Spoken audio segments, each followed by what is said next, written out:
So, ayan guys. Ito yung ating hot water. Yan. Hot water. Then, ito yung ating gel food. Magtitimpla tayo.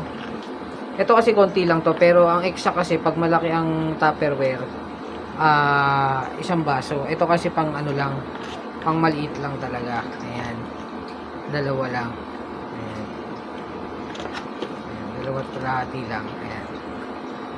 So, ayan guys. Yan yung gel food natin. Ayan. Ganyan lang yung pagtimpla. Halu-haluin.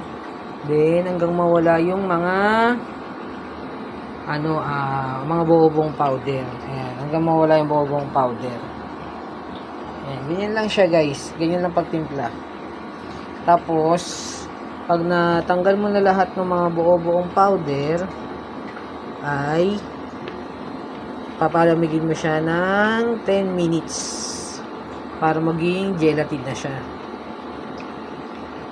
Ayan, kung nakikita nyo may gelatin na. Ayan, nagiging gelatin na agad. Ayan.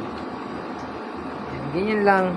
Then, mamaya, i-video ko ulit yung ating pagpapakain ng gel food. Ayan. So, yun lang. Sa mga interesadong order ng gel food, guys, available 13 pack pa lang. 13 pack na ganyan. Ayan.